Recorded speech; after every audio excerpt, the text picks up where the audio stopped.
안녕하세요, 써니입니다. 자동차 랩핑을 할 때 차량의 페인트에 손상이 가지 않게 칼질을 해야 하는데요. 이번 시간은 자동차 랩핑의 가장 중요한 방커팅 스킬에 대해 알아보겠습니다.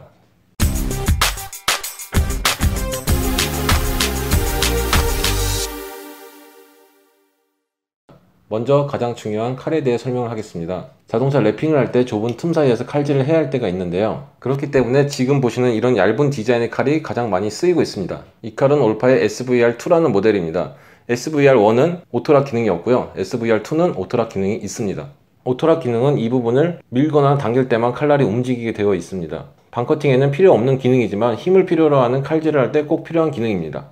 다음은 칼날 유격 세팅 방법입니다. 칼질을 반듯하게 하기 위해 꼭 필요한 세팅이고요. 칼날을 두세 칸 정도만 나오게 한 후 바닥에 대고 좌우로 움직여 봅니다. 움직임이 없다면 바로 사용하시면 되고요. 움직임이 크다면 지금처럼 칼 뒷부분을 휘어서 유격을 조정합니다. 너무 무리하게 꺾으면 칼날이 나오는데 간섭이 생길 수 있습니다. 이런 방법으로 칼날을 부러뜨리신다면 자주 유격 체크를 해주셔야 하며 단단한 재질의 칼을 사용하셔야 칼날을 부러뜨릴 때마다 다시 세팅할 번거로움이 없습니다. 그 다음은 칼날의 상태를 확인합니다. 확인하는 방법은 손톱이나 필름에 칼을 살짝 올려서 좌우로 움직였을 때 콕콕 박히는 느낌이 있다면 정상이고요. 미끌리면 칼날을 교체할 때가 된 겁니다. 방커팅은 항상 칼끝이 날카로울 때 한 번에 커팅을 합니다. 미세하게라도 칼날이 닳았으면 필름이 잘 잘리지 않고 여러 번 커팅을 시도하다 보면 차량에 손상을 입힐 수 있습니다. 칼날이 잘 들지 않을 때 칼날을 부러뜨려서 사용하시면 되고요. 칼날을 교환할 때는 날의 윗면이 바닥에 닿게 넣어주셔야 합니다. 칼날을 교체할 때 날의 간섭이 되게 잘못 넣으면 새 칼날이라도 잘 안 들 수 있습니다. 다음은 칼 잡는 방법입니다.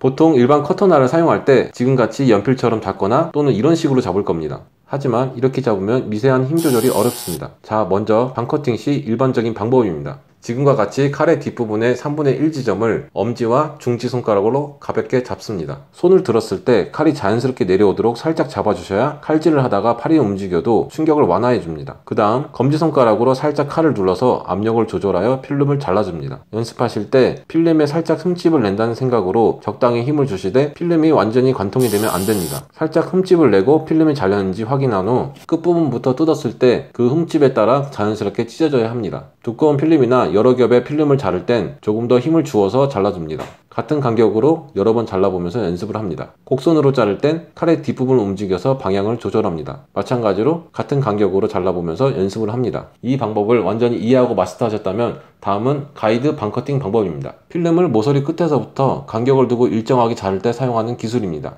엄지와 중지로 이렇게 가볍게 칼을 잡고 엄지손가락을 앞뒤로 움직이면서 압력을 조절합니다. 검지손가락은 모서리 부분에 올려놓습니다. 그 다음 그대로 손과 팔을 고정하고 가급적 어깨나 허리를 이용하여 반듯하게 칼질합니다. 모서리 부분의 거리에 따라 손 모양을 응용할 수 있습니다. 여러 간격을 잘라보면서 연습합니다. 이렇게 또 연습을 하셨다면 이 두 가지 방법으로 양손을 사용할 줄 알아야 합니다. 작업을 하다 보면 오른손으로 작업하기에 자세가 나오지 않아 불편한 경우가 생기는데 그럴 땐 왼손으로 작업하면 편리합니다. 양손을 사용하면 훨씬 편리하겠죠. 방커팅을 할 때 주의할 점은 칼은 표면과 최대한 좁은 각도로 유지하며 커팅을 해야 합니다. 칼의 각도가 커질수록 칼날은 더 깊게 파고듭니다. 부득이하게 각도가 커질 때에는 그만큼 압력을 빼주셔야 합니다. 다음은 칼질을 할 때 끝지점에서 정확히 멈추고 칼을 떼어내야 합니다. 끝지점보다 더 가거나 급하게 떼어내면 차량에 흠집이 발생할 수도 있습니다. 또 칼질을 한 후에 칼을 끝까지 바로 넣어주셔야 합니다. 칼이 나와 있는 상태로 들고 작업을 하다가 차량에 흠집을 낼 수도 있고 옆에 있는 사람을 다치게 할 수도 있습니다. 모르고 주머니에 넣었다가 허벅지를 찌르는 경우도 있고요. 더 많은 정보를 원하시면 구독과 좋아요 부탁드립니다. 감사합니다.